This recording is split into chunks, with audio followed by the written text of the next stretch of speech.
Alors, en fait, je ne vais pas vous en parler longtemps, c'est juste un petit apéritif, hein, parce que vous allez me suivre après notre débat un peu plus longuement. Pour vous parler d'agilité en guise d'introduction, j'ai envie tout simplement de ne pas prononcer mes mots, mais de faire quelque chose. Voilà, c'est quelque chose, c'est très mal ce que je viens de faire, parce que je ne vous ai pas prévenu, donc je suis désolé. Et puis maintenant, je vais faire une seconde chose. Alors maintenant, ce que je vais vous demander, c'est avec moi d'analyser la différence entre les deux choses qui viennent de se passer. Sur la première chose, est-ce qu'on peut considérer qu'il y a eu performance ou pas performance? Pas performance, il n'a pas rattrapé le stylo. Dans le second cas, est-ce que vous avez le sentiment d'avoir été performant? Oui, vous avez attrapé le stylo, sans le faire tomber, prudemment, mais efficacement. Ok? Quelle est la différence entre ces deux événements-là? Donc, quelles sont les différences entre ces deux événements-là? Dans le premier cas, oui. L'expérience. Non, parce que je pense que tout le monde sait attraper un stylo. Ah, voir. Donc voir, c'est-à-dire lui, il a vu avant. Alors que vous n'avez pas vu avant. Voir avant, il y a un mot pour ça, ça s'appelle anticiper. Okay. Est-ce qu'il est le seul à avoir anticipé? Qui d'autre a anticipé? Pas tellement la salle, peut-être que tout le monde avait peur quand j'ai dit que j'allais recommencer, hein, peut-être, mais il n'y a pas quelqu'un d'autre qui a anticipé? Moi. Je vais prendre un autre cobaye. Nous aussi. Il n'a même pas essayé de l'attraper. Tout ce qu'elle fait, c'est fermer les yeux. Je n'ai pas lancé le stylo n'importe comment. J'ai vérifié avant de démarrer la conférence que mon stylo était bien fermé, et je l'ai lancé en le regardant, en lui envoyant un signal et en l'envoyant le stylo bien droit. Donc j'ai tout fait aussi pour qu'il l'attrape. Donc quand les acteurs anticipent, il y a une chance d'avoir performance. Quand un seul acteur n'anticipe pas, il n'y a quasiment aucune chance qu'il y ait performance dans un monde turbulent. Deuxième chose qui a fait que ça a raté d'un côté et réussi de l'autre. Dans les deux cas, ils ont fait quelque chose de très important, ils ont joué le jeu. Il a quand même essayé de l'attraper gentiment pour me faire plaisir. Alors que quand même, c'est pas fréquent qu'un conférencier arrive et balance un stylo dans la tête de quelqu'un. Mais il a joué le jeu. Okay? Et l'autre personne a joué le jeu également. Et ils ont fait attention à moi. Quelque part, ils se sont dit, il faut l'attraper pour lui faire plaisir. Parce que si je fais aucun effort, ce qu'il est en train d'essayer de montrer, ça ne va pas marcher. Donc ils ont fait un effort particulier. Alors le mot-clé qui est derrière ça, et c'est un mot dont on va débattre pas mal, c'est le mot coopération. Alors je ne vais pas en dire plus pour l'instant, on creusera tout à l'heure, et puis pendant le débat. Puis il y a une troisième chose, c'est comme je viens de le dire, lancer un stylo à travers la salle dans une conférence, c'est pas fréquent. Donc déjà, pour le conférencier, il faut avoir un peu de culot pour le faire. Alors comme j'en suis pas à ma première conférence, maintenant pour moi c'est facile, mais quand même, la première fois, je peux vous dire, je ne savais pas trop où j'allais. Hein, Bon. Et la seconde chose, c'est les autres, vous, qui acceptez que ça marche comme ça, et qu'au lieu d'entendre un beau discours, vous acceptez que quelqu'un joue avec un stylo, et vous, merci beaucoup tous les deux, hein, même, désolé, là, il en faut aller un, hein, donc... voilà, ils ont joué le jeu, ils ont accepté de faire quelque chose de nouveau. Ils ont accepté un changement par rapport à une tradition, à une habitude. Le troisième mot-clé qui va nous intéresser, c'est le mot innovation. Et donc, à travers ces trois mots-clés, anticiper, coopérer et innover, qu'on va approfondir ensemble pendant le débat et puis pendant ma conférence derrière, on va aboutir à une première définition. L'agilité, c'est finalement accepter de changer, de le faire en collaboration tous ensemble. Et pour réussir ce changement, pour obtenir une performance dans le changement, on va essayer de faire ce changement, cette coopération, dans une forme d'anticipation. Okay. C'est plein de bon sens, ça n'a rien de merveilleusement théorique, mais je vais essayer de vous expliquer tout à l'heure qu'on a malheureusement oublié ce bon sens il y a quelques années. Aujourd'hui qu'on en a besoin, il faut le ressusciter, c'est ce qu'on va essayer de faire ensemble ce soir. On peut commencer avec les turbulences. Ok, juste une petite synthèse de ce que j'entends là aussi. Alors moi, je ne sais pas vous, j'ai noté plein de choses. Hein. C'est écrit tout petit parce que j'écris tout petit, et puis j'avais ça sur papier. Donc, Mais j'ai toute une liste sur innover, anticiper, coopérer avec des actions très concrètes. Et puis vous avez vu, leur liste, elle n'est pas finie. Hein. Ils auraient plein d'autres choses à dire, on pourrait passer la nuit. Mais comme j'ai quand même 5h30 de conférence à faire encore derrière, je pense qu'on va s'arrêter là. Non, je promis, je vais essayer de faire plus court que ce que j'ai prévu. Ce que j'ai envie de retenir là aussi, c'est une ou deux choses. La première chose qui me paraît importante, c'est que j'en ai pas entendu pas un, hein. Pourtant c'est des patrons, hein, dire ce qui est important, c'est le résultat. Ils ont tous parlé de la manière d'obtenir un résultat, mais pas de contrainte de résultat. C'est assez remarquable parce que le résultat, ça veut dire qu'ils ont bien compris que c'est un résultat, c'est-à-dire c'est une conséquence. L'important, c'est de bien faire les choses. Alors, il y aura du résultat. Alors que si on impose un résultat à l'avance et qu'on met cette pression du résultat, on est à peu près sûr que les gens vont mal faire et donc à peu près sûr qu'on ne va pas atteindre le résultat. Donc ça, je vous en remercie parce que je mets en exergue, parce que c'est pas évident. Moi, j'ai un peu l'habitude d'analyser ce que me disent les gens. Et c'est vraiment ça qui est important dans ce qu'ils ont dit pour moi. Au-delà de toute la liste de bonnes recettes que je vais garder, que je vais utiliser dans mon prochain cours. La deuxième chose, ils sont tous patrons. Hein. J'ai pas vu un seul chef au sens traditionnel du terme.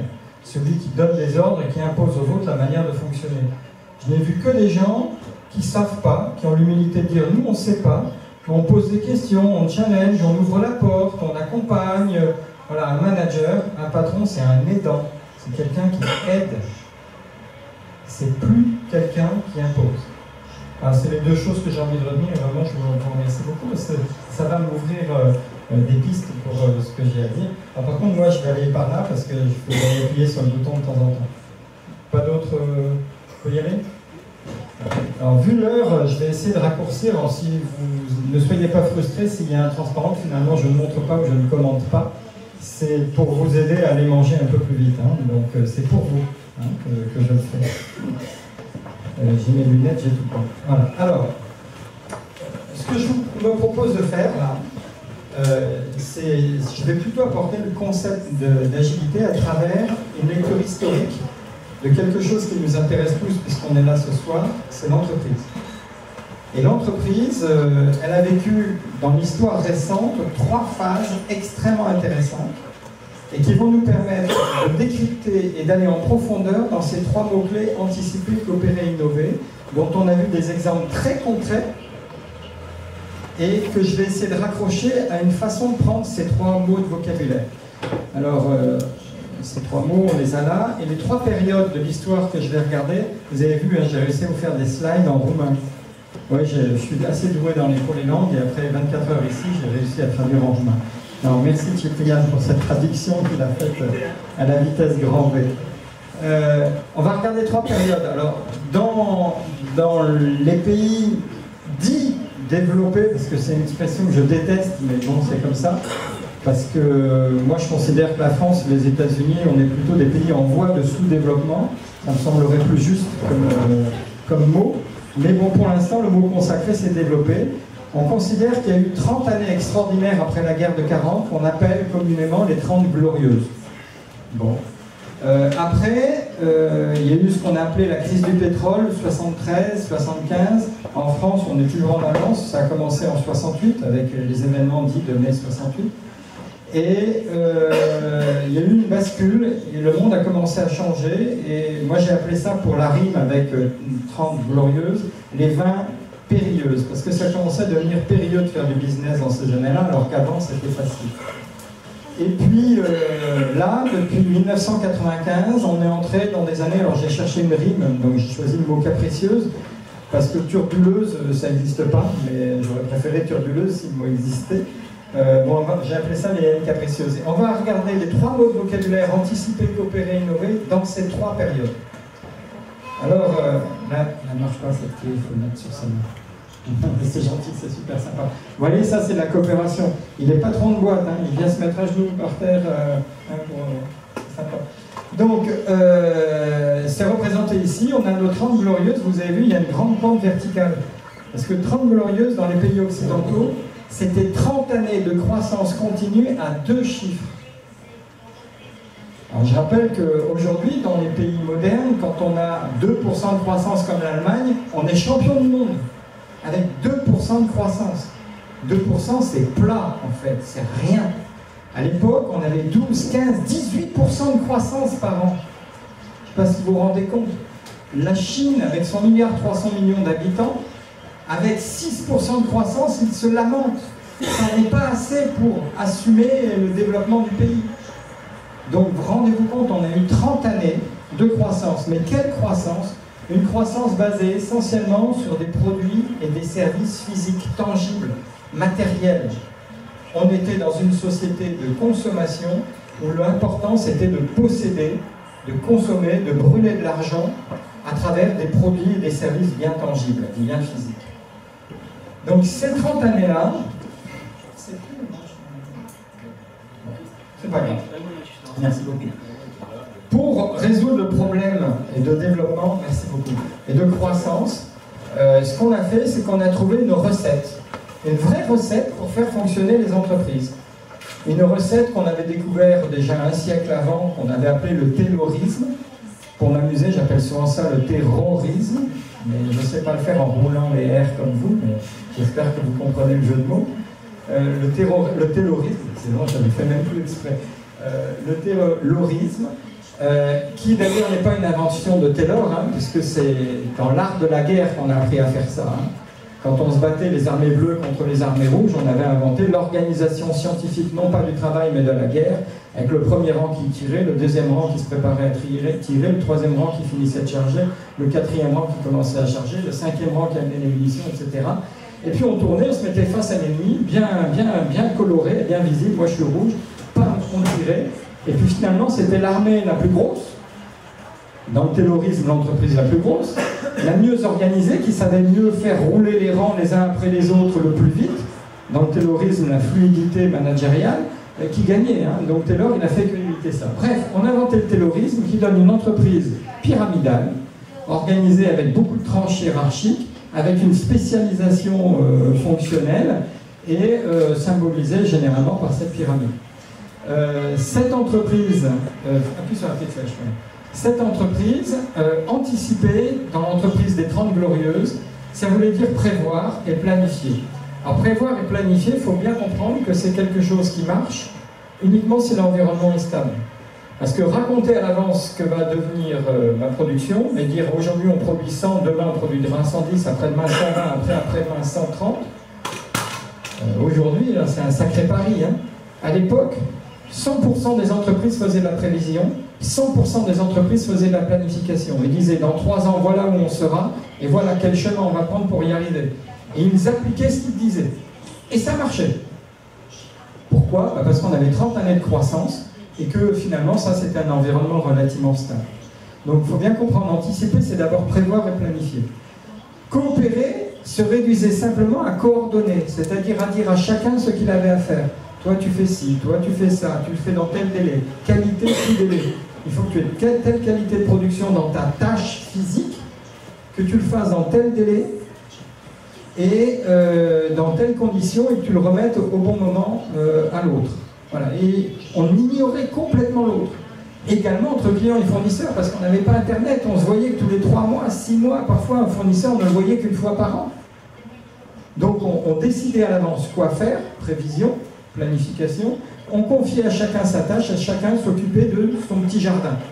Et surtout pas du jardin d'à côté. Et puis innover, il fallait surtout pas innover. Surtout pas innover.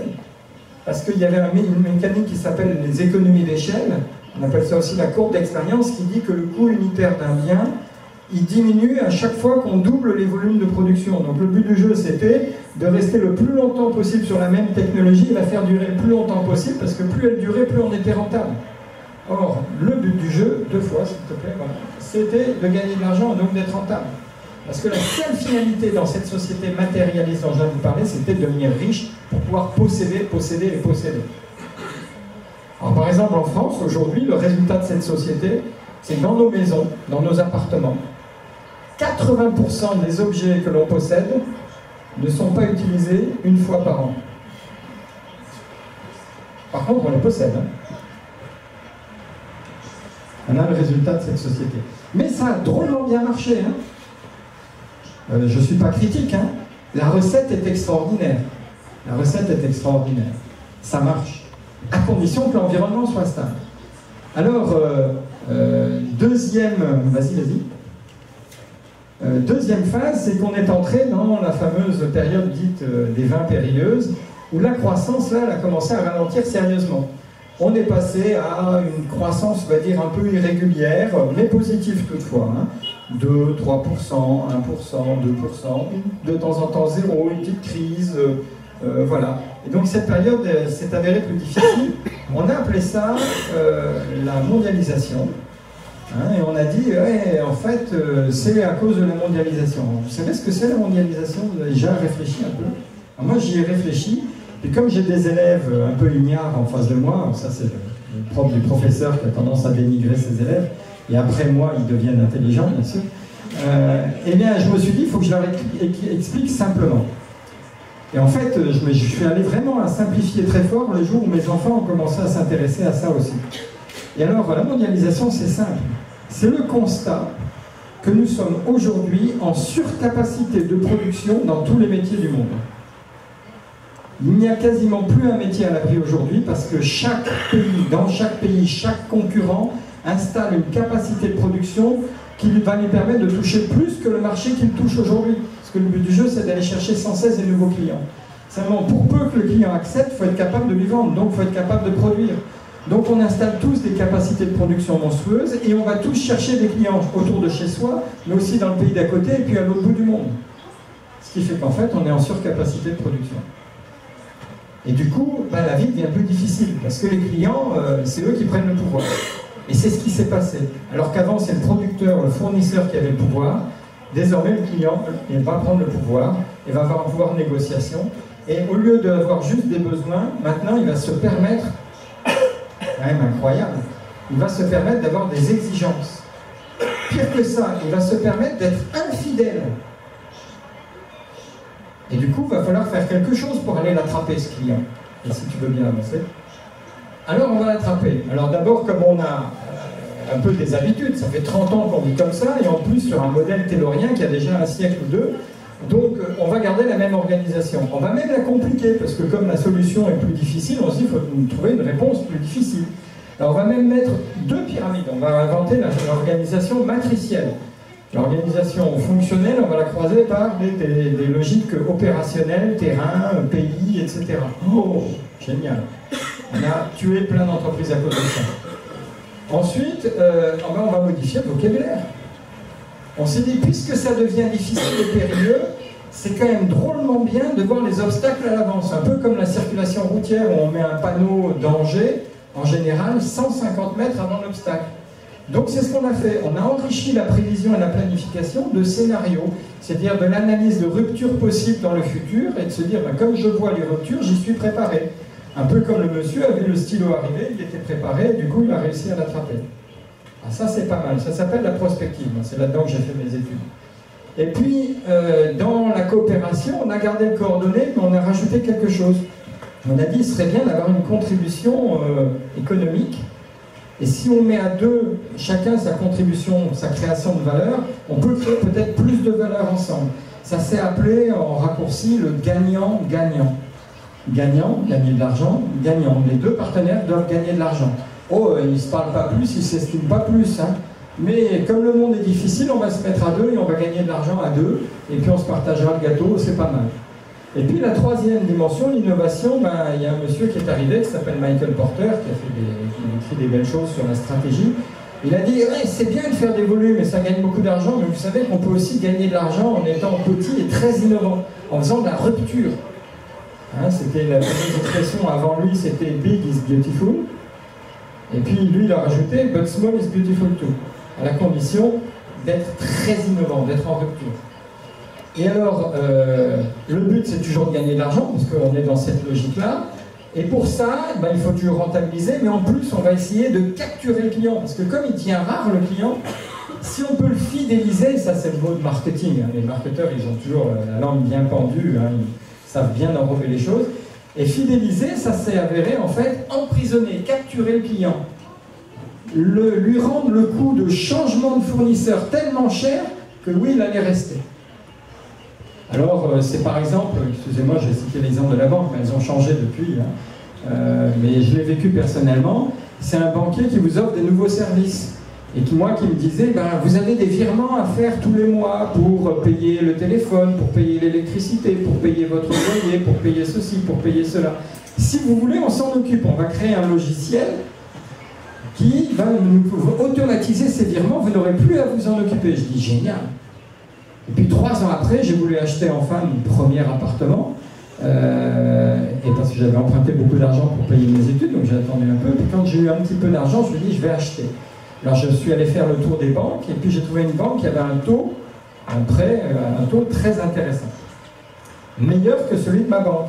Alors je suis allé dire au revoir à mon banquier. Mon banquier, au revoir, je vais aller chez un concurrent. Et le banquier me dit, oh, allez-y si vous voulez. Par contre, je vous laisse gérer tous les transferts de virements automatiques. Hein. Nous, puisque vous n'êtes plus notre client, on s'en occupe pas. Je vous jure, croyez-moi, sur parole, je vous jure, j'ai mis 4 mois et demi à gérer tout seul les virements automatiques, parce que la banque qui allait prendre mon prêt et qui allait devenir ma banque ne savait pas faire tous ces trucs-là, n'avait pas encore ce service proposé. Et moi, j'ai dû téléphoner à EDF, à tous les gens à qui je devais faire ces virements, récupérer les numéros, donner ces numéros à ma banque. 4 mois et demi à passer des soirées à m'arracher les cheveux, vous voyez le résultat, hein, pour gérer ça. Et aujourd'hui, on continue à nous emprisonner. Par exemple, j'ai acheté une merveilleuse technologie pour 29 €. Alors que ça vaut 650 €. Alors j'ai dit à mon fournisseur, je ne vais pas donner la couleur de cette entreprise, j'ai dit à mon fournisseur, génial, génial, 29 €, vous êtes vachement bien. Et puis il m'a fait lire un document que je n'ai pas lu parce qu'il s'est fait 3 pages en tout petit, qui grosso modo dit que si je ne reste pas 2 ans, je vais devoir payer le téléphone. C'est génial, hein? Ça, c'est ce que j'appelle emprisonner. C'est comme si j'avais une épouse et que pour la rendre fidèle, je lui interdisais de téléphoner, je ne lui donnais pas de voiture, et je payais le gardien pour surveiller toutes ces allées-venues, et surtout les gens qui viennent à la maison pendant que je ne suis pas là. Elle serait fidèle, je pense. Hein? Voilà. Ben, c'est à peu près la même chose, c'est ce qu'on a inventé. Et ça marche, hein? Ça marche, ça a marché très très bien. Sauf que on a commencé à avoir beaucoup plus de turbulences qu'on pensait, c'est-à-dire que autour de nous, le monde a continué à bouger. On s'est retrouvé en surcapacité de production, mais en plus, il y a des nouveaux pays qui sont arrivés, avec une main-d'œuvre pas chère, avec une fiscalité pas du tout la même que la nôtre, avec des règles de fonctionnement plus libérales que les nôtres, avec des enfants qui travaillaient par chez nous, avec tout un tas de choses. Avec des nouvelles technologies, avec des nouveaux produits, parce qu'entre-temps la communication s'est développée, on a été au courant de ce qui se passait un peu partout dans le monde. Et puis ça a commencé à pétarader de partout, à nous faire entrer dans la turbulence. Et alors l'idée, c'est plus de peut-être manager le changement, mais de changer le management et de faire cette ultime transformation que Ciprian a voulu mettre dans le titre de la conférence. Et alors, qu'est-ce qui se passe et pourquoi on est dans un changement inéluctable? Alors, je ne vais pas vous raconter tout le slide, je veux juste vous dire que dans l'histoire de l'homme, depuis qu'il est homme et qu'il s'est organisé en société, jusqu'à aujourd'hui, il y a eu 2 moments très particuliers dans notre vie, enfin 3, mais je vais en garder que 2. Le premier, c'est aux environs du 19e siècle. En France, il y a eu la Révolution, il y en a eu plein d'autres dans plein de pays. On s'est débarrassé des rois et reines pour mettre des présidents qui se comportent en rois et reines, mais bon, ça c'est autre chose, c'est une tare française. Cette révolution, en fait, elle a commencé, on ne s'en rend pas compte, mais des spécialistes l'ont bien analysé. Je pense surtout à 2 Français, parce que je lis surtout des spécialistes français, pardonnez-moi. Michel Serres, pour ceux qui lisent un peu ces auteurs-là, et Joël Devronet. Ils disent qu'il y a eu 2 phénomènes presque concomitants, c'est-à-dire qui ont eu lieu presque en même temps. Ces 2 phénomènes, le premier, c'est un changement de disponibilité d'énergie. On est passé de l'énergie animale qui valait quelques hommes à l'énergie fossile, le charbon, puis le pétrole, l'électricité, qui nous a permis d'entrer dans une perspective d'infinitude. Le sentiment qu'on pouvait produire tout ce qu'on voulait dans les quantités qu'on voulait, il n'y avait plus de limite. Ça, c'est extraordinaire comme changement. Et en parallèle, on est passé de l'écrit à l'imprimerie, à pouvoir imprimer en exemplaires autant de fois qu'on voulait un document. Et ça, ces 2 choses-là ont bouleversé en 3-4 siècles sur une histoire de presque 200 000 ans, 3-4 siècles, c'est une virgule. En 3-4 siècles, ça a bouleversé le monde. Ça a bouleversé le monde économique en permettant la monnaie scripturale, les billets. Ça a bouleversé le religieux, ça a bouleversé le politique, ça a bouleversé le technologique, tout a été bouleversé, l'éducation, tout a été bouleversé en 3-4 siècles. Parce qu'il y a eu changement d'énergie et changement dans les modes de communication. Et qu'est-ce qu'on est en train de vivre aujourd'hui? C'est le deuxième point que je voudrais vous noter dans ce transparent. Qu'est-ce qu'on est en train de vivre aujourd'hui depuis 15 ans, 20 ans, peut-être 40 ans? Donc ça se passe en c'est plus 300-400 ans, c'est en train de se passer en quelques dizaines d'années. Eh bien, l'énergie a changé. L'énergie, notre système aujourd'hui, notre système économique, il ne faut pas croire que ce soit l'énergie. L'énergie, on est parti malheureusement, reste très important, mais ça devient qu'un moyen. La vraie énergie du système économique aujourd'hui, c'est l'information. C'est pour ça qu'on dit qu'on est désormais dans une société de l'information. C'est l'information qui est la vraie dynamique, le vrai moteur du système économique. Mince, on a changé de nature d'énergie, c'est plus une question de quantité, c'est la nature d'énergie. Imaginez qu'on crée un véhicule et qu'on invente un véhicule avec une toute nouvelle énergie. Peut-être que le véhicule changera complètement de forme. Ben, c'est un peu ce qui est en train de nous arriver. Et en termes de communication, l'informatique à nouveau, parce que l'information c'est l'informatique. Et l'informatique permet de parler à tout le monde en même temps, dans la seconde, dans le quart de seconde, le millième de seconde, tout le monde peut parler à tout le monde en même temps.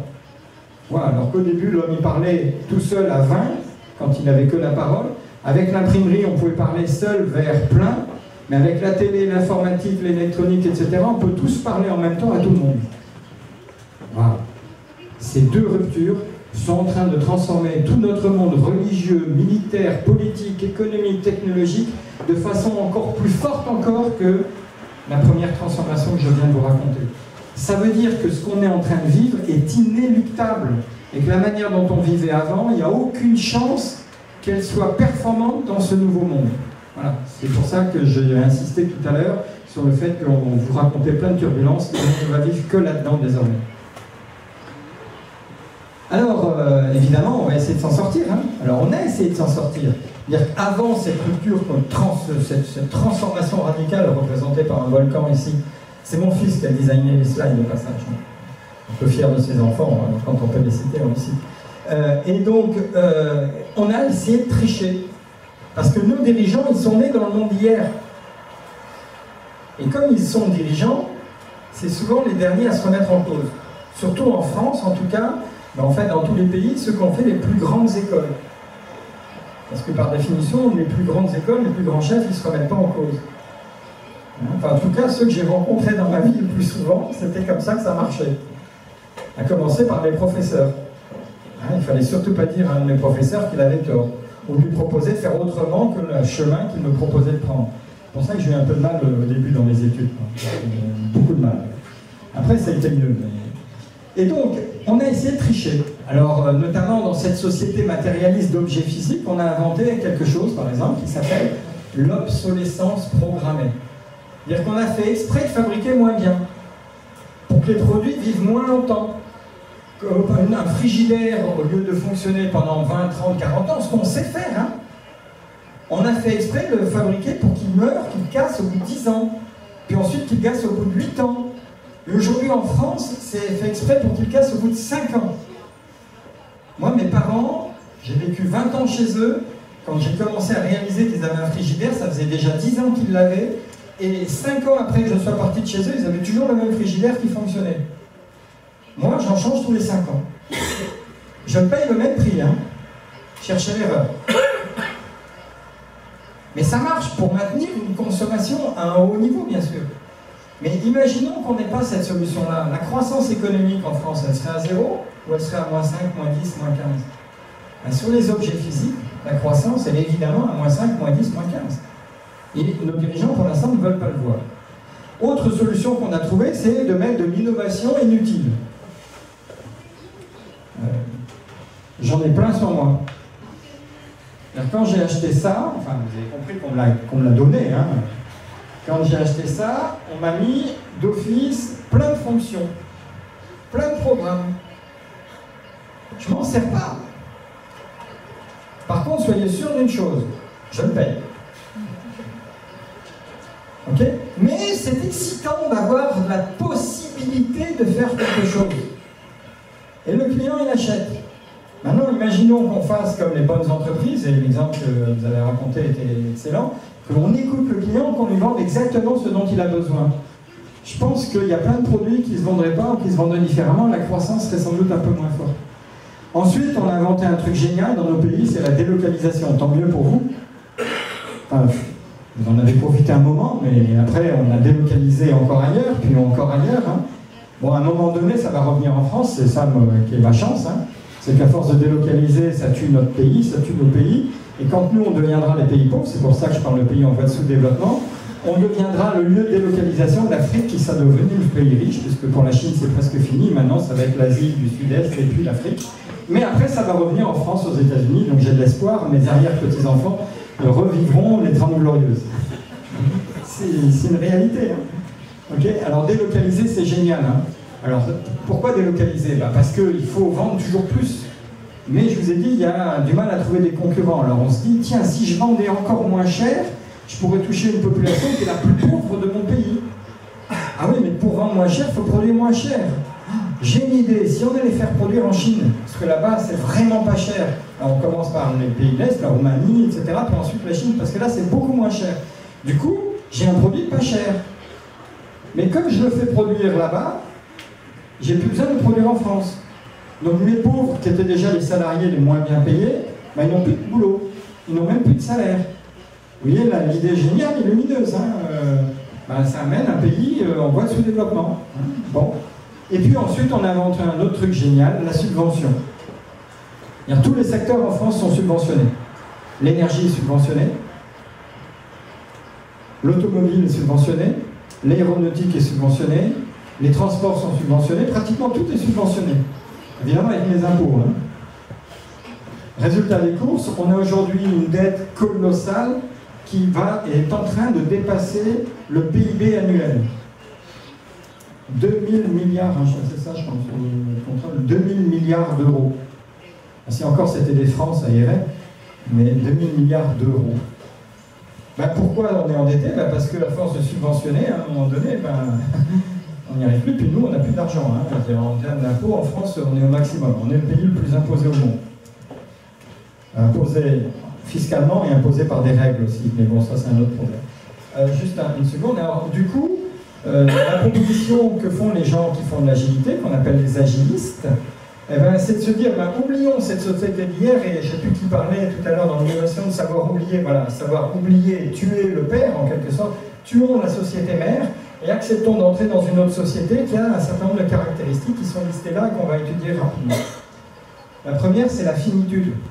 Je vous ai dit que l'énergie fossile nous avait permis d'entrer dans cette espèce de miracle de l'infinitude. On peut produire tout ce qu'on veut, dans les quantités qu'on veut. Oui, c'est vrai. Sauf que aujourd'hui, ça n'a plus de sens. Parce que la réalité de notre monde, c'est qu'il est fini. On est en train de découvrir qu'au bout du monde, il y a un bord. Et derrière le bord, il n'y a plus rien. C'est Mars, c'est Vénus, c'est... moi, les consommateurs venant de Mars et Vénus, je ne les ai pas encore vus. Hein. Je vois des films qui racontent qu'ils existent, mais ce n'est pas vraiment des consommateurs. Hein. À chaque fois, c'est plutôt des méchants que des gentils consommateurs. C'est plutôt des méchants guerriers qui viennent nous envahir. Et donc, voilà, les consommateurs, il n'y en a plus, quoi. Voilà, allez, on les touche tous. Donc, comment on va faire, quoi? Après, les ressources. Oui, les ressources. Si on voulait que tous les pays de la planète vivent comme les États-Unis, il faudrait 6 planètes en termes de ressources. Comment on va faire? La richesse qui fait plus sens. Aujourd'hui, mes étudiants qui sont dans ce qu'on appelle du Subdeco, une école de commerce, chez nous, c'est ce qui prépare à devenir patron, à devenir manager, à rentrer, comme disait un humoriste, dans la grande steppe économique où il n'y a que des loups, il faut être sauvage, etc. Aujourd'hui, il y a un étudiant sur 2 qui passe les concours administratifs à la fin de l'école, dont certains pour devenir instituteurs, alors que ça fait 3 ans qu'ils sont formés pour devenir managers. Et quand on leur dit « Qu'est-ce que tu veux faire dans la vie? Est-ce que tu veux devenir riche et avoir du pouvoir ?» Ils disent « Non, non, non, non. Moi, je veux gagner assez d'argent pour pouvoir profiter de ma vie, avoir ma petite famille, mes enfants, voyager, me cultiver, aller au cinéma, faire du ski, faire de l'informatique, acheter des films plutôt que les voler sur Internet, etc. » Mais devenir riche comme Crésus, riche comme Rockefeller, ça ne les intéresse pas. Avoir du pouvoir, mais ils ne se reconnaissent pas du tout là-dedans. Travailler comme moi, je l'ai fait toute ma vie, de 7h30 le matin jusqu'à 21h, 22h hier soir, 23h, pratiquement tous les jours. Je dis, mais vous êtes fous, moi j'ai pas envie de cette vie-là. Okay, donc la richesse ne les attire plus, ça fait plus sens. Donc la richesse est finie elle aussi. Puis en plus, elle n'existe plus, c'est-à-dire l'argent n'existe plus. Ok, je ne me souviens plus le dernier mot. Les déchets. Les déchets, bien sûr. Qu'est-ce qu'on en fait? Où est-ce qu'on va mettre ces déchets? Alors je parle des déchets gazeux qui réchauffent la planète, comme des déchets physiques. Qu'est-ce qu'on en fait? On en produit tellement. La France, aujourd'hui, rien que les déchets ménagers français. Ménagers, c'est-à-dire des ménages, je ne parle pas des déchets industriels. Représenterait, si on mettait tout ça dans des wagons de marchandises, d'un train de marchandises, un train de marchandises dont le dernier wagon serait sur la Lune, que la locomotive serait déjà sur la Lune, à nouveau sur la Terre et à nouveau sur la Lune. Ce serait un serpent qui ferait Terre-Lune, Terre-Lune. Voilà les déchets ménagers français. Alors je ne sais pas vous dire le nombre de tonnes, mais physiquement c'est ça que ça représente. Et on n'est pas le pays qui jette le plus. On jette 2 fois moins que les États-Unis, qui sont 3 à 4 fois plus peuplés. Je ne sais pas si vous vous rendez compte.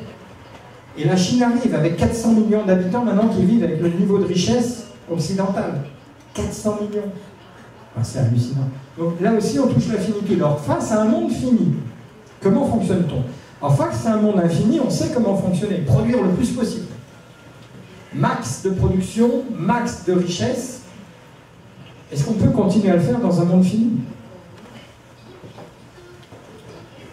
Ma réponse c'est non, hein, clairement. Enfin, je vois quelques personnes qui font ça. J'espère que c'est pas comme dans certains pays asiatiques, ça ne veut pas dire oui. Hein. Ok, donc non, c'est plus possible. Donc oui, il faut en tirer les conséquences. Qui dit finitude dit faut peut-être partager les choses, il faut peut-être fonctionner différemment. On va peut-être penser optimum plus que maximum. On va peut-être penser vendre juste ce qu'il faut à chacun et pas plus. Et du coup, vous avez des tas de choses qui se développent aujourd'hui. Hein. On appelle ça l'économie circulaire, par exemple. On voit beaucoup de trocs, de prêts, des gens qui vont sur Internet, qui créent des sites de partage d'objets qu'ils possèdent. Vous savez qu'une perceuse électrique, quand on l'achète, on l'utilise en tout, en moyenne, chaque personne qui achète une perceuse électrique, 12 minutes dans sa vie. 12 minutes. En moyenne, alors les pros évidemment l'utilisent beaucoup, mais les gens comme moi, c'est environ 1 à 3 minutes tous les 5 à 10 ans. Quoi. Et c'est pas parce que c'est ma femme qui fait à ma place. Hein. 12 minutes d'utilisation d'une perceuse. Alors je comprends qu'ils la fabriquent fragile. Hein, pas besoin de s'embêter, hein, c'est pas fait pour fonctionner pendant des heures et des heures. 12 minutes. Et donc il y a des gens aujourd'hui qui essaient de se partager les objets. Alors quand on cherche à leur vendre quelque chose, ça devient difficile évidemment, si tu veux bien bouger. Ensuite, la complexité. On vit dans un monde complexe. Alors complexe, je ne vais pas vous rentrer dans les théories de la complexité, grosso modo ça veut dire compliqué et changeant. C'est-à-dire déjà, il y a compliqué, il y a beaucoup de variables, et changeant, c'est que ces variables changent tout le temps et elles s'influencent les unes les autres. Merci l'informatique. Parce que si c'est complexe, c'est long, c'est à cause d'eux, hein, c'est à cause des informaticiens. Okay.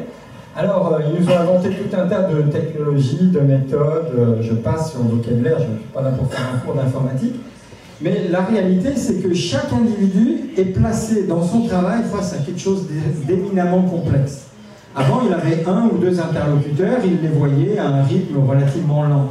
Aujourd'hui, chaque individu est visible par le monde entier dans la seconde. Alors, comment on fait dans ces cas-là? Quand je fais une erreur dans le monde d'hier, j'ai le temps de la récupérer.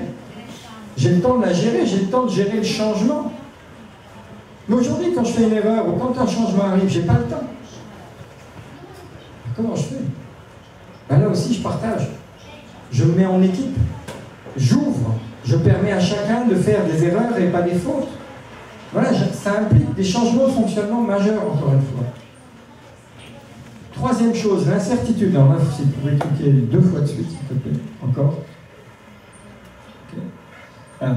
L'incertitude. L'incertitude, elle fait que on a toujours cherché à rentabiliser. Ça, c'est la courbe de mes recettes quand je lance un nouveau produit. Et ça, c'est la courbe de mes dépenses. Effectivement, pour pouvoir commencer à avoir des recettes, j'ai dû investir avant. Et donc ces deux courbes, elles sont plus ou moins parallèles, et à un moment donné, il y a un point qui est intéressant qui s'appelle le Return on Investment, le retour sur investissement. C'est le premier instant où on gagne réellement de l'argent parce que l'ensemble des recettes cumulées ont fini par compenser l'ensemble des dépenses cumulées. Ce point-là, il est toujours essentiel dans la vie d'une entreprise. Personne pour me contredire, je pense. Et alors, le but du jeu face à la turbulence, dont on vient de parler, c'est qu'à chaque fois qu'il y a une rupture, le risque, c'est que ça m'empêche d'atteindre mon ROI. Alors évidemment, les bons managers, ils ont trouvé une idée géniale, ils se sont dit, bah, on va avancer le ROI.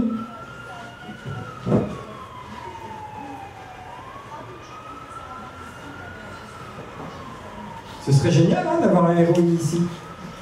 D'être rentable avant d'avoir commencé à vendre. À part Dassault en France, je connais personne qui fasse ça. Dassault, c'est un marchand d'avions militaires. Évidemment, il est subventionné pour vendre des avions militaires. Il n'a pas vendu un seul Rafale en dehors de France. Je peux vous dire que l'armée française le paye beaucoup plus cher que les armées auxquelles on essaie de le vendre. Hein. C'est-à-dire moi, mes impôts. Ok, alors ça, c'est pas possible. Là aussi, il y a une finitude dans l'avancement du ROI. Je ne peux pas l'avancer plus. On a inventé tout un tas de recettes pour le faire, je ne vais pas les décrire là, mais on n'y arrive plus aujourd'hui. Alors, il faut réfléchir à ce que c'est qu'une rupture. Dans tout ce qu'ils ont dit, je vais parler encore plus fort, dans tout ce qu'ils ont dit, les ruptures, vous avez remarqué, sont toujours à l'extérieur de leur équipe, de leur entreprise. Ça veut dire que mes ruptures, ce sont les autres. Et c'est pour ça qu'on met en place des systèmes de surveillance, d'anticipation, pour regarder les mauvaises blagues que les autres peuvent nous faire. Et puis quand ces blagues arrivent, ben, qu'on les a vues à l'avance, on les crée et on peut attraper le stylo. Maintenant, il y a une autre façon de voir la rupture. C'est que si mes ruptures, ce sont les autres, à ce moment-là, moi, je suis quoi? Je suis potentiellement une rupture pour les autres. Et peut-être que la rupture que je vais recevoir des autres, elle vient de moi. Et peut-être que si moi je fais quelque chose de positif pour les autres, ils vont me le rendre positivement. Peut-être. Alors ça a été démontré par des psychologues. Quand vous passez un portillon automatique dans le métro, une porte, vous la laissez tomber sur le nez de quelqu'un, 9 fois sur 10, il la laisse tomber sur le suivant. Mais quand vous passez cette porte et que vous la retenez pour le suivant, 9 fois sur 10, il la retient pour le suivant. Alors l'idée là, c'est de se dire, plutôt que de se contenter simplement d'anticiper, là aussi on va partager, on va faire avec les autres, et on va essayer d'anticiper non seulement les ruptures que les autres vont nous provoquer, mais on va aussi anticiper les ruptures qu'on va provoquer pour les autres. C'est ce qui s'appelle anticiper les conséquences, ou manager en connaissance de conséquences. Prendre des décisions en ayant clairement conscience des conséquences qu'elles vont générer. Et si en plus ces décisions, on les partage, on les a préparées ensemble, il y a de bonnes chances que les conséquences soient positives. Y compris les clients, et c'est ce qui est remarquable dans votre témoignage, c'est que le client il est dans l'équipe. On travaille par rapport aux besoins du client, vous c'est pareil, le client il est complètement présent. Et dans l'informatique agile, le client il est présent tous les jours, il est même représenté, et quand il n'est pas représenté, c'est parce qu'il est là réellement lui-même. Avant-dernier phénomène, l'interdépendance. Je crois que c'est vous qui avez dit qu'on est tous interdépendants les uns les autres aujourd'hui dans notre monde. Oui, oui, on est tous interdépendants. Plus personne n'est capable d'avoir une production à 100% en maîtrisant tous les aspects de ce qu'il produit. Tout ce qu'on produit tous les jours chacun, on le fait avec quelqu'un d'autre.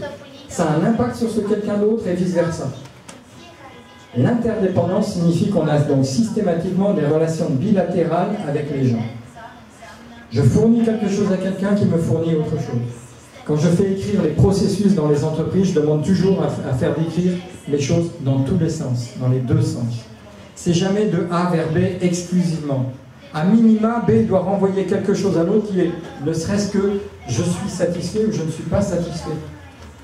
Voilà pourquoi je suis satisfait, pourquoi je ne le suis pas. C'est pour ça que l'interdépendance, elle va pousser à mettre en place une vraie société de relations, avec un vrai intérêt pour l'autre, en cherchant à comprendre quels sont ces critères de satisfaction, critères qui, dans le monde turbulent dans lequel on vit, changent tous les jours. Un jour, je vais vouloir être servi comme ça. Un autre jour, je vais vouloir être servi comme ça. Mais si moi, je ne le sais pas, si je ne parle pas tous les jours à mon client, je ne le saurai jamais. Donc il va falloir réellement dresser des relations très très fortes et intimes avec tous nos interlocuteurs. Alors, ça va faire un monde plus beau, normalement. Hein. Normalement. Fini les relations gagnant-perdant, qui généralement se terminent toujours en relation perdant-perdant. Car regardez dans la rue quand vous brûlez la priorité à quelqu'un. Encore, dernier phénomène, l'individualité. Alors je précise individualité, parce que je ne suis pas sûr que dans la traduction, il y a une ambiguïté, il y a une... Hein. L'individualité n'est pas l'individualisme. L'individualisme, c'est dire, il n'y a que mon problème, mon nombril qui m'intéresse, les autres, ça m'est égal. Non, c'est le contraire. L'individualité, c'est le fait d'être reconnu comme un être unique. Comme consommateur, aussi bien que comme producteur. Alors pourquoi on en est là? Parce qu'hier, dans tous les domaines, alors c'est censé représenter tous les domaines, scientifiques, intellectuels, religieux, business, artistique et militaire. Dans tous les domaines, hier, il y avait des grands leaders, très connus, des personnages. Aujourd'hui, ces personnages, ils ont disparu. Ils ont disparu. C'est-à-dire qu'en France, grands philosophes, je suis incapable de vous en citer un. Des gens à la Voltaire, Diderot et autres grands, je n'en connais pas. Je crois que le plus grand philosophe qu'on ait en France s'appelle Bernard-Henri Lévy. Alors, je vois le français qui commence à sourire, et puis ceux qui connaissent un peu, parce que bon, un grand communicant, oui, mais grand philosophe. Voilà. Alors le plus grand philosophe américain que je connaisse, qui a eu une idée géniale, hein, qui a été reprise par quelqu'un tout à l'heure qui parlait d'ouverture, être à l'écoute des autres, du monde dans lequel on vit, etc. Il s'appelle Van Damme. Et un jour où il était extrêmement drogué et alcoolisé, il a dit qu'il faut être aware. Vous voyez, voilà les philosophes auxquels on s'accroche aujourd'hui. Hein, c'est un acteur, hein, au passage il est belge plus qu'américain. Ceci explique peut-être cela, vous savez, comme on se met bien de faire des blagues entre les Belges et les Français. Voilà, donc ces grands leaders, ils ont disparu. Pourquoi ils ont disparu? Parce que le monde est trop complexe et qu'ils ont du mal à se projeter dans ce nouveau monde qui est en train de se construire. Okay? Et comme par ailleurs, on accède tous à l'information, avec la télé, avec l'internet, avec tous les moyens dont on dispose, et bien du coup, chacun se met à penser à la place des penseurs qui ont disparu. Et du coup, le client, il dit, ben moi, je veux être servi de façon unique. Je veux que toi, fournisseur, tu me reconnaisses comme étant unique. Donc tu vas me servir de façon unique. Fais-moi mon produit à moi, et pas un autre. Ah oui, mais économiquement, c'est impossible. Eh bien, trouve une solution. Alors la solution, elle est simple. Hein. Au produit, on a ajouté le service. Ça a permis de démultiplier l'offre. Mais au service, qu'est-ce qu'on a ajouté? On est descendu dans ce que j'appelle l'intangible. Le service, déjà, c'est moins tangible que le produit. Mais après le service, qu'est-ce qu'on a fait? On a vendu de la relation. On a dit, ah, mes clients, on va se parler, on va tisser une relation. Je vais vers toi, parce qu'on en parlait. On va tisser une relation, ça ne veut pas dire qu'on a tissé une relation tous les deux, hein, pas encore, hein, on se connaît depuis, je suis rapide, mais quand même. Et donc, mais on va tisser une relation avec le client. Ah, on va le connaître. Et elle l'a dit, connaître intimement le besoin du client. Mais on va le demander au client aussi de nous servir, nous, de l'aider à le servir. Ah oui, ça c'est pas mal. Et puis en ce moment, il y a encore autre chose, plus intangible encore, qui est en train d'apparaître. Plus intangible que la relation. Les valeurs, le sens, l'éthique. Et aujourd'hui, les entreprises ne se trompent pas, elles communiquent à fond là-dessus parce qu'elles sont en train de comprendre que c'est effectivement là qu'on peut créer la spécificité, de l'unicité pour chaque client. Et en plus, ça coûte pas cher à produire.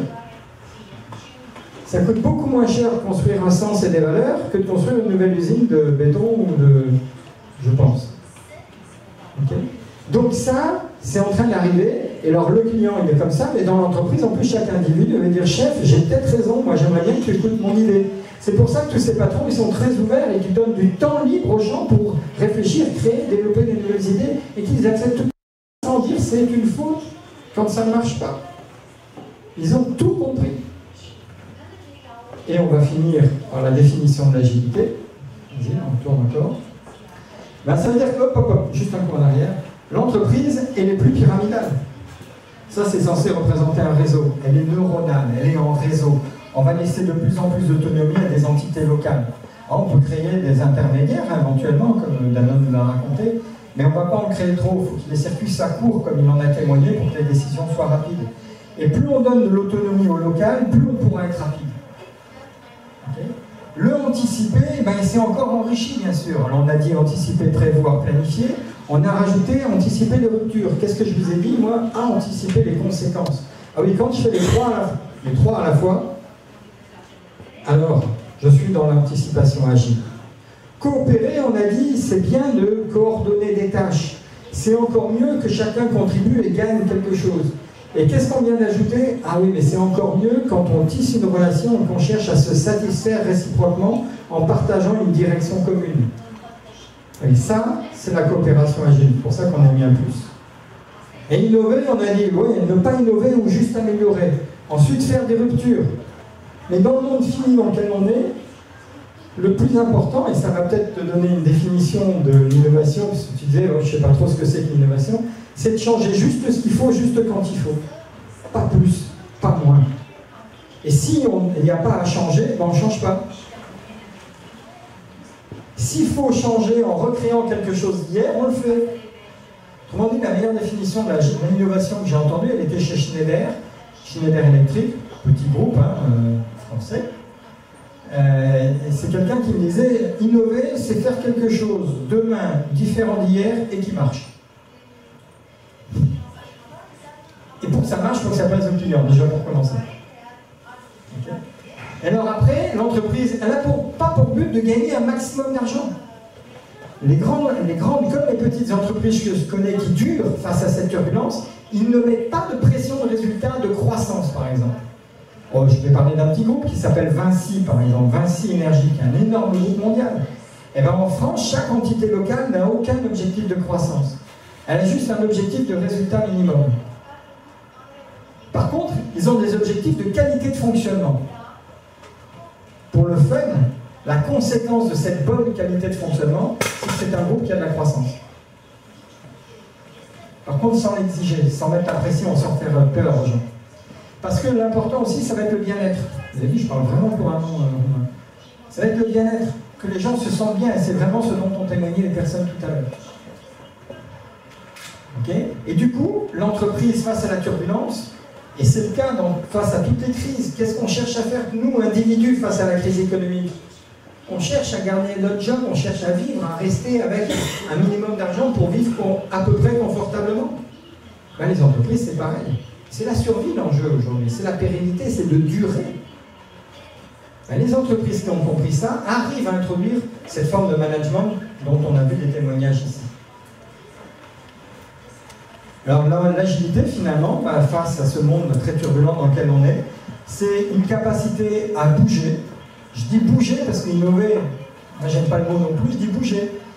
Les gens dans la salle ici qui n'aiment pas changer, qui n'aiment pas bouger, vous êtes morts. Économiquement, vous êtes morts.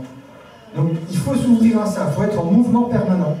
Mais le mouvement, c'est jamais le mouvement d'un seul individu, ça ne peut être qu'un mouvement collectif. Et quand je dis mouvement collectif, c'est à l'intérieur de l'équipe à laquelle on appartient, mais également à l'extérieur, avec les clients, les fournisseurs, le banquier. Tous ces acteurs travaillent ensemble, sont dans la même dynamique. Moi, j'en suis même à dire que demain, il n'y aura plus d'entreprise, il n'y aura que des projets, avec des gens qui viendront se greffer à ce projet, clients, fournisseurs, etc. Et puis, ça s'arrêtera derrière. Il y aura des marques, par contre, ça c'est sûr. Et là, on est encore dans une société très marquée par les marques. Okay. Donc, capacité à anticiper, bien sûr, bouger collectivement dans une bonne dynamique, en pleine conscience des conséquences de nos mouvements, donc en pleine responsabilité, et pour aller dans un même sens. Okay. Et généralement, on représente ça symboliquement par les bancs de petits poissons. Et là, on a voulu faire un banc de petits poissons qui représente un plus gros poisson que le gros poisson qui serait le grand groupe. Et le banc de petits poissons peut manger le gros poisson. Attention à la métaphore, un poisson a 3 secondes de mémoire. L'homme en a un peu plus, enfin certains hommes. Enfin, surtout les femmes. Mais bon, c'est une autre histoire que dans une autre conférence, je pourrais éventuellement vous raconter. Si tu peux tourner la page. Dernier petit mot maintenant sur la dimension commerciale. Hier, dans la société matérielle, le producteur, il fabriquait. Et pendant qu'il fabriquait, il avait 100% de l'usage de ce qu'il fabriquait, le client ne voyait rien. Et il possédait complètement cet objet-là. Et puis il le vendait à un instant donné, et derrière, il n'avait plus rien à voir avec le produit. Je parle d'il y a 60-70 ans, il n'y avait pas de garantie, il n'y avait rien de tout ça, il n'y avait pas de service après-vente. Et le client il se retrouve avec le produit en espérant qu'il allait marcher. Puis après, le client est entré un peu plus en relation avec le fournisseur, on l'a vu. Puis après, complètement en relation, il a même pris le pouvoir sur le fournisseur. Aujourd'hui, le client, il est toujours très en amont avec le fournisseur, puisqu'on le consulte au moment même de faire de la recherche. Il est présent auprès des chercheurs désormais. Mais l'entreprise, elle n'abandonne pas le produit une fois qu'il est vendu, elle va accompagner le client dans son usage, dans la pratique du produit, voire dans la récupération du produit pour le recycler. Ça veut dire que désormais, le client et le fournisseur sont copropriétaires et co-usagers du produit, depuis l'idée jusqu'à la destruction ou le recyclage du produit. C'est pour ça qu'il n'y a pas écrit client-fournisseur, mais bien client-client, c'est pas une erreur. Client-fournisseur, il y a toujours une idée de rapport de force. On n'est plus dans des rapports de force, on est dans des relations. Et la relation, c'est symétrique, c'est réciproque, il faut que les deux acteurs soient satisfaits. Et ça se représente avec des offres qui sont des offres dites globales. Hier, on vendait juste un objet. Puis on s'est mis à vendre un objet et des services. On s'est mis à vendre un objet, des services de la relation, un objet, de service, de la relation, de l'information, de la formation, du sens, etc. Voilà, on offre une offre globale aujourd'hui. Et hier, on l'a payé comment? On l'a payé que en argent. Oui, c'était du matériel contre du matériel. En français, on dit des espèces sonnantes et trébuchantes pour parler d'argent. De la monnaie, des pièces qui s'entrechoquent, bien tangibles. Mais le client, il ne paye plus en argent. L'argent représente presque une petite partie de ce qu'il paye. Le client, il paye en portant la marque et en la montrant. Ces t-shirts, il est écrit en gros Nike, Danone, en gros sur le yaourt. Qui en avait d'autres pour les briques, ça ne marche pas. Je suis désolé. Le transporteur avec la marque, le camion, bien en gros. Et le client, il va porter ça, il va avoir des objets, il va avoir la signature sur ses vêtements, il va faire de la prescription, il va dire oui, il travaille avec eux, c'est drôlement bien. Par exemple, travaille avec Daniel, le chauffeur qui m'a amené ici. Parce que lui, il est très intelligent, il est très agile, par exemple. Lui, il a anticipé le fait qu'on allait voyager entre le bureau et ici, entre 5 et 6 heures, et il y a 2 millions de voitures dans Bucarest, m'a-t-il dit. Et donc, il a anticipé qu'il allait avoir des bouchons. Alors, au lieu de prendre la voiture un peu belle, noire, etc., qui bon, il fait très plaisir, il s'est dit, pour le satisfaire, c'est pas la beauté de la voiture qui va compter, c'est l'efficacité du transport, qu'il ne soit pas en retard pour ne pas être stressé. Alors, il a pris son taxi. Comme ça, il peut prendre les voies de bus, où il y a quand même un peu moins de monde que sur le reste de la voie. Là, j'ai découvert que Bucarest était comme Paris et que les voies de bus, il a beaucoup pris le reste aussi. Hein. Mais il a été quand même assez vite. Mais il a pensé à moi, il a pensé, voilà, il s'est mis dans le système, il a anticipé les risques et les conséquences. Du coup, si vous avez besoin d'un chauffeur, je vous recommande Daniel. Il a dit, je le ferai. Hein. Et donc, on est bien dans des échanges aujourd'hui. Vas-y, clique une ou deux fois pour faire apparaître les 3 mots. On n'est plus dans des relations gagnant-perdant, on n'est plus dans des relations gagnant-gagnant, on est vraiment dans un troc, des échanges de satisfaction. Et tout se passe, dernier slide, peut-être davantage sur le bas, c'est-à-dire la partie intangible, vas-y, encore, voilà. Se passe sur la partie intangible, je représente ça sous forme d'un iceberg. La société du tangible, des objets, des services physiques est là-haut, la société d'aujourd'hui, elle est là en bas. Et c'est un peu comme un iceberg. Un iceberg, vous avez 10% qui est émergé et 90% qui est caché. Du coup, le Titanic, il est mort à cause de ça. Il a coulé à cause de ça. Alors, la solution, on a dit, une entreprise vend petits poissons.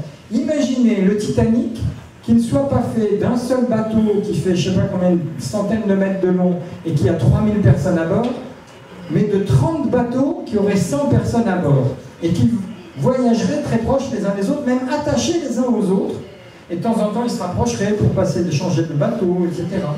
Au moment où il heurte l'iceberg, cet ensemble de 30 bateaux, est-ce qu'il y aurait eu 3000 morts? Non. Le premier bateau aurait permis aux autres de bouger beaucoup plus vite. Comme ils étaient plus petits, ils auraient manœuvré beaucoup plus vite. Ceux qui seraient à l'eau auraient été sauvés rapidement par les 29 autres bateaux qui auraient pu récupérer les 100 passagers qui étaient en difficulté. Et à ce moment-là, on aurait eu maximum quoi, 10 morts peut-être? Et pas 3000. Ben, c'est tout l'enjeu d'aujourd'hui, c'est d'arrêter de vivre dans des Titanic, avec des recettes de Titanic, mais de vivre plutôt dans des ensembles de petits bateaux très cohérents qui vivent bien ensemble et avec des systèmes de valeurs, de management et de comportement très différents, fait de cette anticipation plus coopération plus et innovation plus qu'on a décrit. Merci.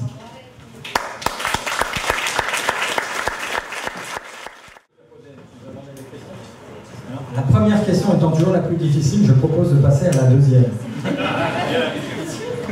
Merci. Quels sont les domaines, par exemple aujourd'hui en France, où les directeurs généraux ou les patrons d'entreprise sont conscients qu'ils ont besoin d'agilité? C'est une très vaste question. Je vais vous y répondre de deux manières. Moi, je suis entré en agilité en 1998. Je vous ai dit, j'ai créé une première entreprise, j'étais très en avance sur le marché, ça n'a pas bien marché. Par contre, j'ai travaillé avec des petites entreprises à cette époque-là. Et c'est eux qui m'ont réellement appris l'agilité. Donc les petites entreprises, les petits bateaux, comme un voilier face à un temps qui commence à grossir, des vagues qui commencent à grossir, ils ont compris l'agilité il y a déjà 15 à 20 ans. Aujourd'hui, j'interviens dans des entreprises petites et grandes, et très grandes, et il n'y a pas un secteur dans lequel je n'interviens pas, où je ne suis pas intervenu ces 5 dernières années. Donc je ne peux pas dire qu'il y a un secteur qu'on a plus besoin qu'un autre. Peut-être le secteur BTP au sens matière première et le secteur minier, ce sont deux secteurs où je ne suis pas intervenu. Mais j'ai fait de la banque, j'ai fait de la grande consommation, j'ai fait y compris des magasins, des chaînes de grande distribution. Je suis intervenu dans la téléphonie, je suis intervenu dans l'électronique, le high-tech, voilà, dans les services bien sûr, la distribution de colis, enfin vraiment je suis allé dans beaucoup de secteurs. C'est les secteurs les plus en amont, exploitation des mines et minerais, que je suis jamais intervenu encore pour l'instant. Pétrole, voilà, tous ces secteurs très en amont de l'industrie, je n'y suis pas allé. Mais ça ne veut pas dire qu'il n'y a pas d'autres gens qui s'intéressent à l'agilité qui n'y sont pas allés. Je parle de ma petite expérience. La troisième question. Quand est-ce qu'on mange? Allez, une autre.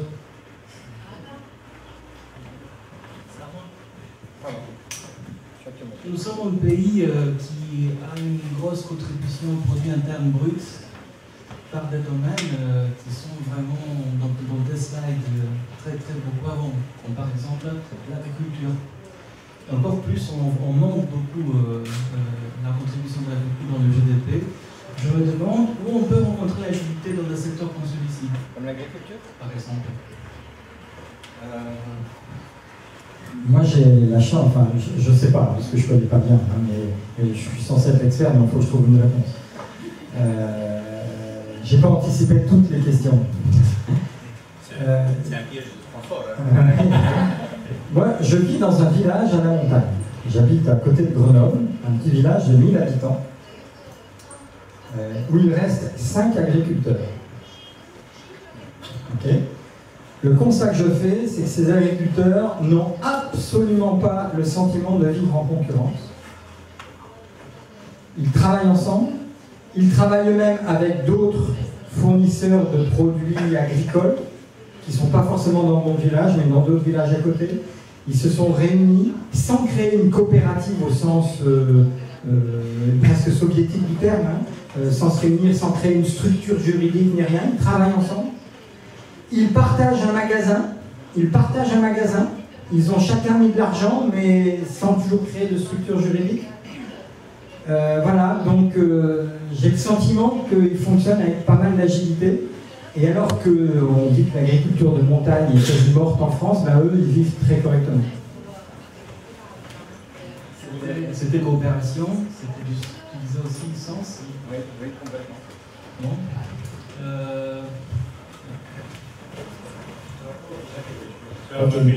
Credeți că doar lipsa agilității a făcut ca două dintre cele mai mari companii din industria telefonelor mobile, Nokia și Alcatel, să piardă lupta cu actualii giganți, Samsung și Apple?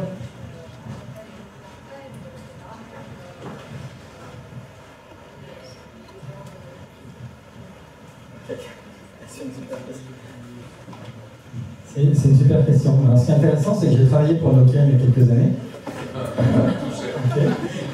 Et on a vraiment eu du mal à leur faire comprendre l'agilité. Vraiment eu du mal.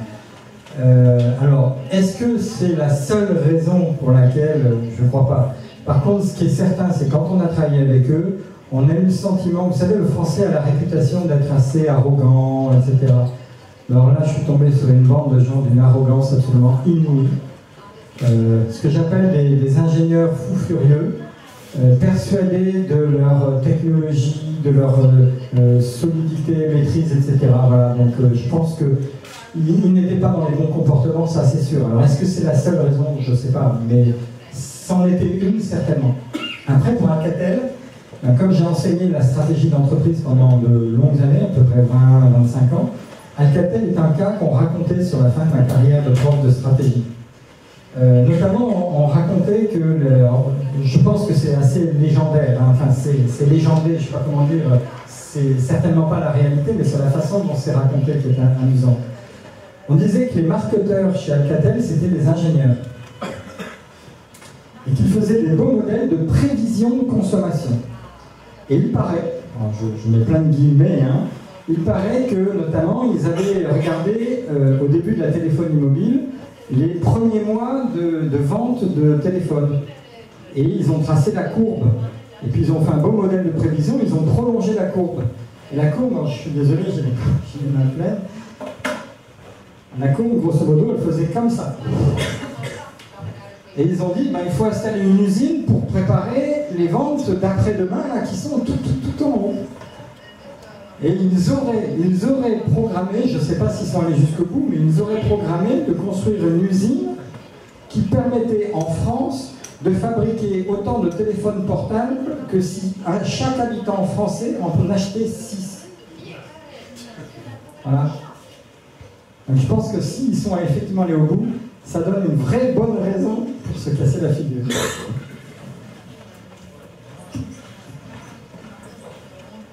Merci. Pour moi, c'est plutôt en curiosité. J'imagine que vous avez présenté l'agilité dans les entreprises FMCG.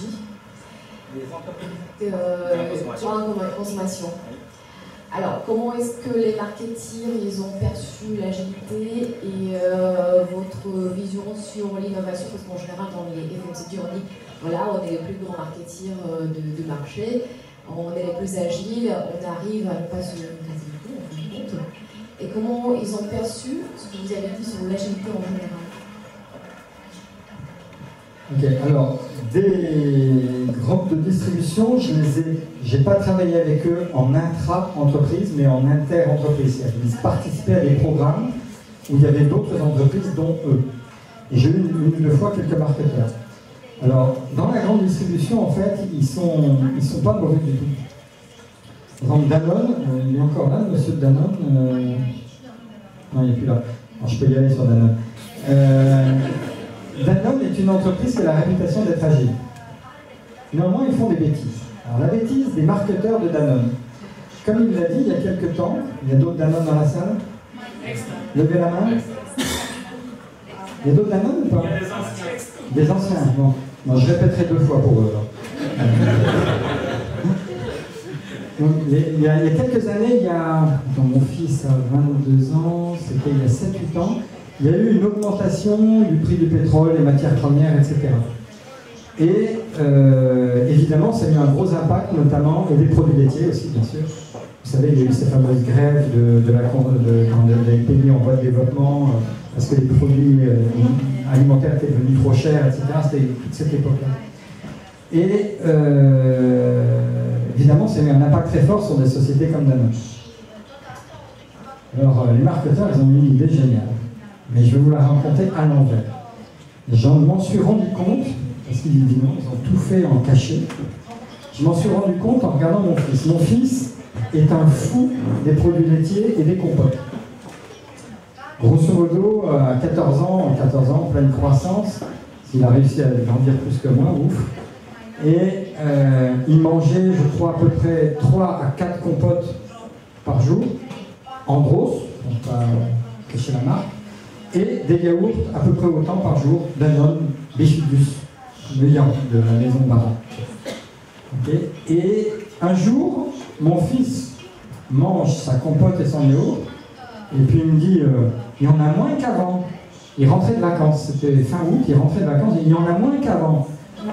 Là, évidemment, en bon père persévérant, dirait Cyprien, avec ma posture, ma personnalité, je lui dis, mais enfin Timothée, tu dis n'importe quoi. Ça fait des dizaines d'années que le contenant est grand comme ça n'a absolument pas changé le temps de tes vacances. C'est toi qui as grandi, ton estomac a grandi, et maintenant ça ne te suffit plus. Ne dis pas que c'est plus petit. Et mon fils, qui n'est pas le fils de son père pour rien, un peu têtu, me répète la même chose 3, 4, 5 fois de suite dans la même semaine.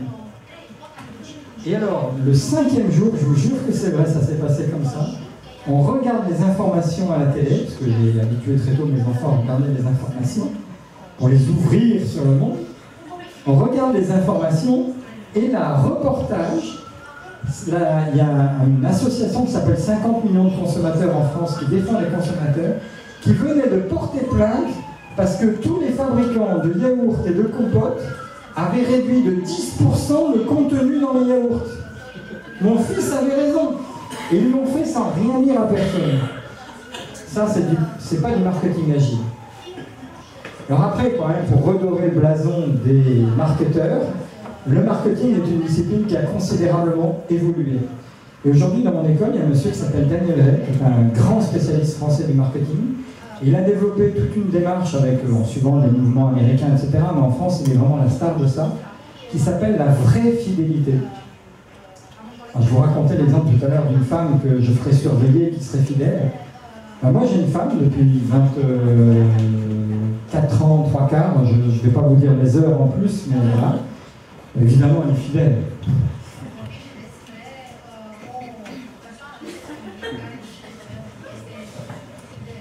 Il y en a quelques-unes, vous me méfierez si... Bon, je ne dirai rien. Non, évidemment, elle est fidèle.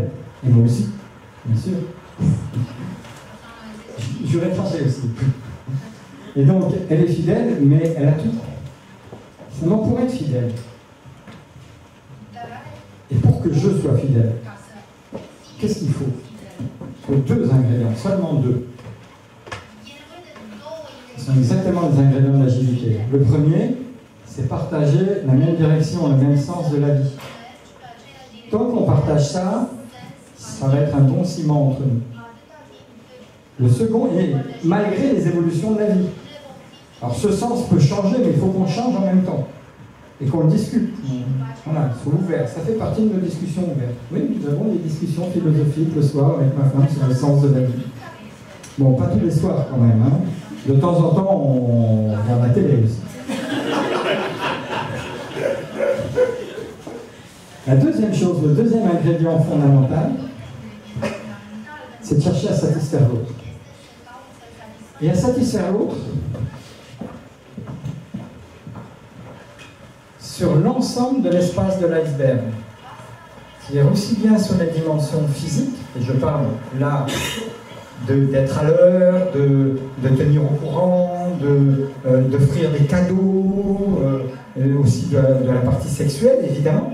Tout ça, c'est le haut de l'iceberg, mais également sur le bas de l'iceberg.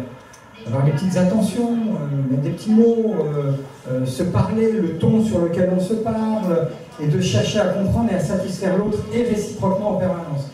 Sans chercher à compter, mais en vérifiant toujours si l'autre est satisfait. Il n'y a pas une semaine sans que je demande à ma femme et sans qu'elle me demande « Est-ce que tu es heureux?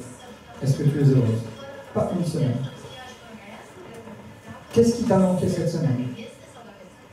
Ou ce mois-ci? Pour soi, ce n'est pas toutes les semaines aussi. Mais voilà, ça c'est important. Ben, en marketing, ils ont réinventé la même chose, qui est la vraie fidélité, et qui est basée sur ce qu'ils appellent la vraie satisfaction. Parce que comme le mot fidélité et satisfaction a été dévoyé pendant les 20 périlleuses, ils ont été obligés en marketing d'inventer la vraie fidélité et la vraie satisfaction. Et là, ils sont en train vraiment de changer considérablement la relation client. Et c'est pour ça que je dis souvent que le marketing et commercial sont devenus, en ce moment, sont en train de devenir les 2 métiers les plus beaux, parce que c'est vraiment des métiers d'interface. J'espère avoir un peu trop répondu à la question.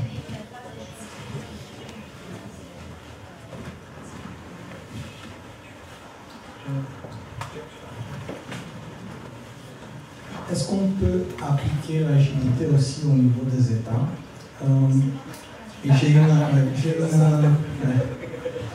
j'étends un petit peu ma question. Je vois que l'Europe bouge contre-courant de l'agilité. Est-ce que les leaders européens, les institutions européennes travaillent avec les experts en agilité?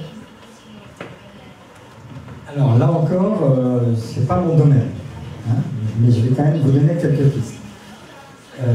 J'ai une doctorante en ce moment, qui est serbe, dont le sujet de doctorat, c'est l'agilité appliquée à un gouvernement. Okay, donc, il y a des gens, ça travaille un petit peu. Et pourquoi elle a pris ce sujet-là? Parce qu'elle avait le sentiment que la Serbie, qui est en train de se construire, avait peut-être quelques-uns des attributs de l'agilité. Voilà, elle se pose la question, elle est en train de réfléchir, je n'ai pas encore la réponse, elle démarre son doctorat.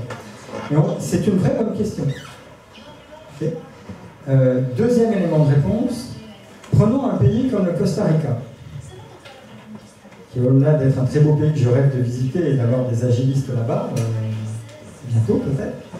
Le Costa Rica est un pays, par exemple, qui a dit « j'abandonne mon armée ». Bon, au passage, il fait des économies très importantes. Okay. Et qu'est-ce qu'il fait? Il dit ben, « je me mets sous protectorat d'un autre pays qui s'appelle les États-Unis. Okay, j'abandonne mon armée ». Deuxièmement, il dit « je me mets à fonctionner en écologie, en harmonie avec le reste du monde ». Vous avez le Népal qui fait la même chose et qui aujourd'hui est autonome en énergie. Le Népal, autonome en énergie. Grâce aux énergies renouvelables. Donc ce sont des pays qui peuvent prendre conscience de la finitude et mettre en place des actions de ce type-là, qui peuvent mettre en place donc de l'anticipation des risques et des conséquences et de l'anticipation de la coopération avec d'autres acteurs. Donc ça commence à se passer dans certains endroits. Quant à l'Europe, voilà, c'est un sujet sur lequel je suis très très chatouilleux. Aujourd'hui, j'ai le sentiment qu'elle fait n'importe quoi. Je vous le dis sincèrement, la construction européenne telle qu'elle est en train de se jouer, ne me plaît pas du tout.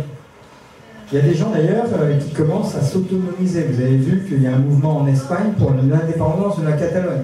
Ils vont lancer un référendum malgré un interdit juridique de la Constitution. C'est quand même terrible. Hein.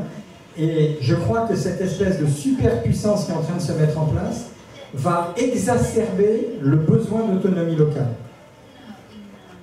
Parce qu'on ne se reconnaît pas quand on est trop loin, comme dans les grandes entreprises. Quand on appartient à un grand groupe pyramidal, très souvent on ne se reconnaît pas dans le patron en haut, on dit mais qu'est-ce qu'il est en train de faire? Parce qu'il ne voit pas le terrain, il n'y va plus.